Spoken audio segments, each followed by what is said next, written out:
Halo, selamat datang lagi di sisi tengah koin.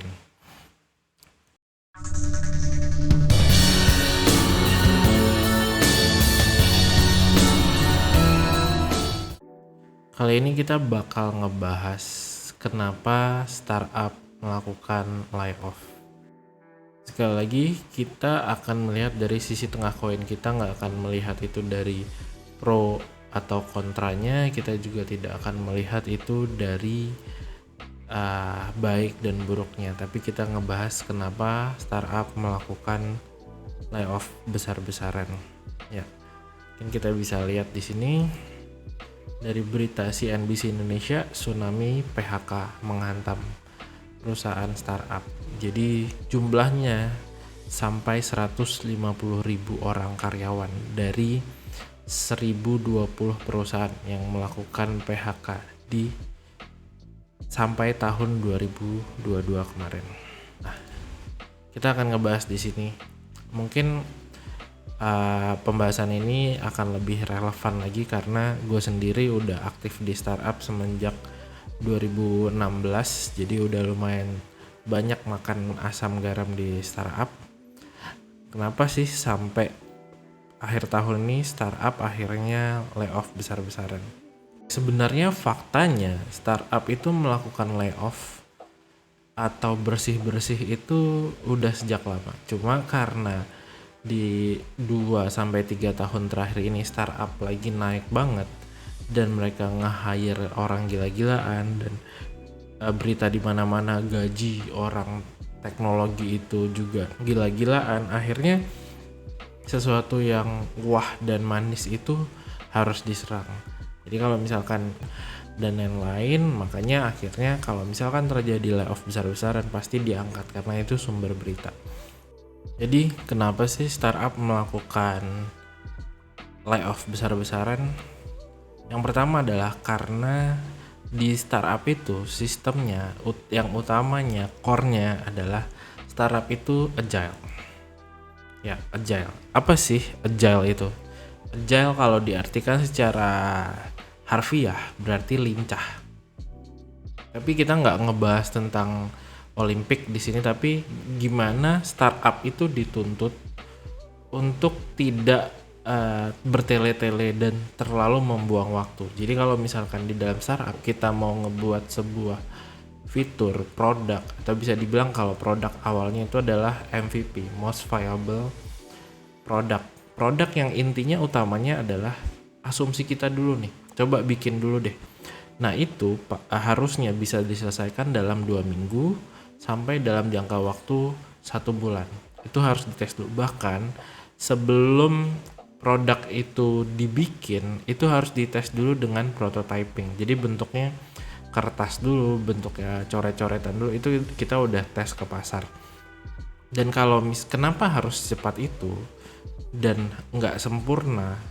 Karena itu harus dites dulu. Kalau misalkan emang beneran dibutuhkan, baru itu dikerjakan. Kalau enggak, ya udah, berarti sistem itu dibuang aja atau ditinggalin atau masukin freezer atau cool box kalau bahasa kita. Jadi ya dibekukan gitu aja. Nanti kalau misalkan emang udah timingnya udah sesuai dan problemnya itu, ya itu dilakukan.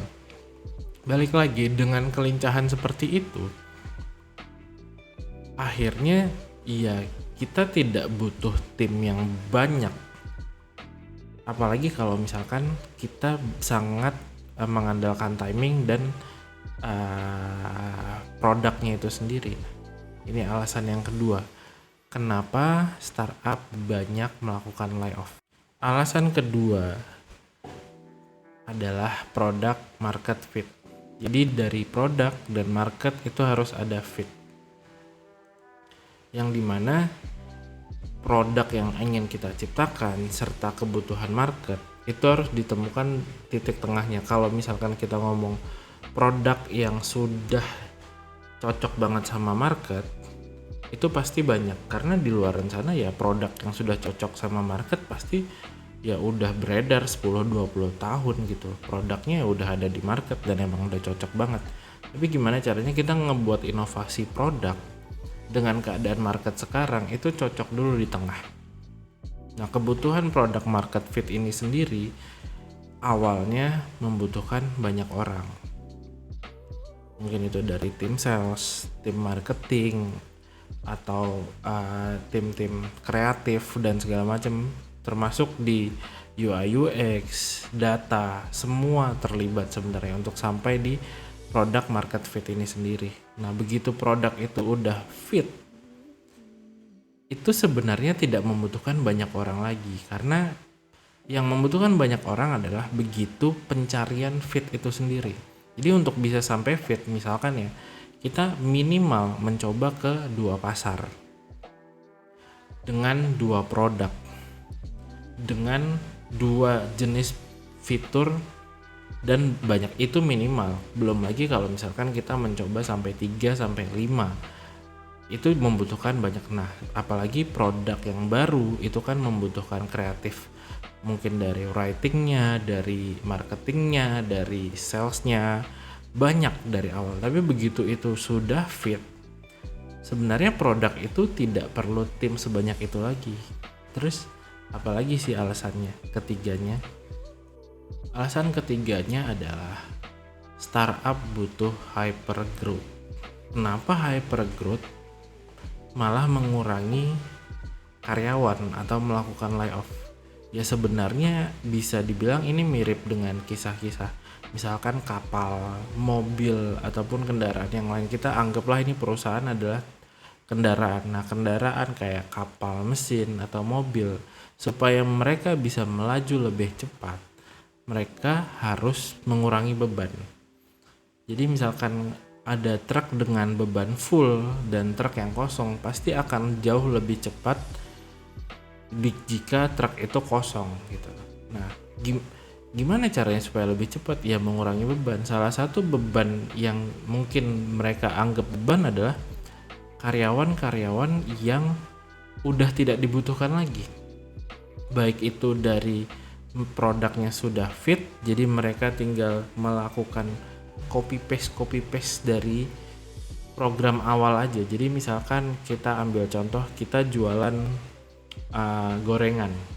Untuk awal mungkin biayanya besar, kita ngebangun gerobak, kita nyewa lahan, kita membuat 20 macam gorengan untuk awal ya. Begitu kita membuat 20 macam gorengan, kan kita belum tahu nih di sekitar situ apakah orang-orangnya suka gorengan yang mana. Di awal otomatis begitu kita membuat 20 gorengan, mungkin kita butuh 3 karyawan dengan 2 shift, mungkin 6 karyawan gitu. Tapi begitu kita sudah menjalankan, kita tes pasar, oh ternyata yang disukai pasar di sini kebanyakan 5 besarnya cuma bakwan, tahu, tempe, ubi, dan tape. Udah gitu doang. Ya udah, datanya udah didapatkan, ya tinggal ditiru aja. Ini mereka bikin gerobak yang lain dengan jarak berapa, dengan karyawan yang jumlahnya jauh lebih sedikit karena jumlah gorengannya sedikit. Mereka juga udah tahu caranya ngegoreng bakwan itu langsung banyak tuh gimana. Jadi kayak gitu. Jadi sebenarnya bisa dibilang karyawan itu beban. Di startup bisa iya bisa enggak, tapi kebanyakan iya. Itulah kenapa mereka melakukan yang namanya layoff. Supaya apa? Supaya mereka bisa growth lebih cepat lagi. Apalagi sekarang robot itu udah semakin canggih, semakin bisa diandalkan gitu. Jadi misalkan untuk mengganti desainer, untuk mengganti copywriter, itu udah banyak alatnya. Untuk sekedar mengganti orang, data, dan segala macam itu udah banyak yang bisa diandalkan, artificial intelligence. Jadi ya wajar dilakukan layoff. Tapi sebenarnya alasan itu tadi adalah alasan yang paling idealnya ya. Kalau startupnya itu ideal, jadi startup awalnya itu agile, itu mereka karyawannya cuma sedikit, tapi mereka cukup lincah, mereka make atau membuat banyak produk untuk mencari market fit. Begitu produk market fit, mereka mendapatkan market yang cocok, mereka baru melakukan hyper growth. Mereka baru melakukan copy paste terhadap metode yang mereka lakukan, produknya yang mereka berikan, ya udah tinggal istilahnya satu berhasil ya tinggal copy paste saja terus. Ini akan terus-terusan menambah growth, tapi biayanya juga nggak sebanyak waktu pembuatan di awal. Itu kalau yang skema paling idealnya. Tapi sepertinya di Indonesia ini kasusnya beda. Walaupun sebenarnya sama-sama layoff ya, baik itu di Amerika, di China, di startup-startup manapun sebenarnya melakukan layoff besar-besaran, tapi sepertinya kasusnya beda.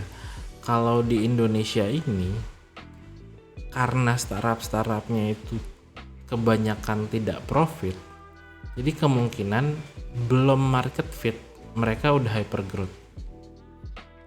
Nah, mereka nge-hire orang sebanyak-banyaknya untuk mendapatkan growth yang dimana marketnya aja belum fit. Jadi kenapa bisa investor ngasih uang sebanyak itu? Kenapa orang mau nanam uang sebanyak itu?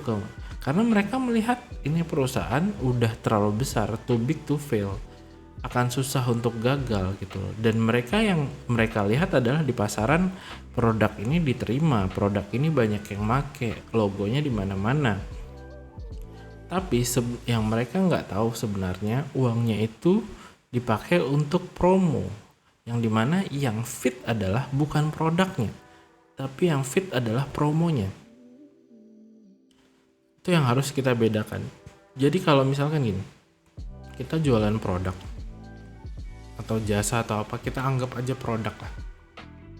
Nah, si produk atau jasa ini begitu kita jual biasa nih dengan marketing yang wajar, misalkan harga produknya itu 10.000, keuntungan kita 2.000 dengan biaya marketing 500 rupiah per hari itu kejual 10 produk.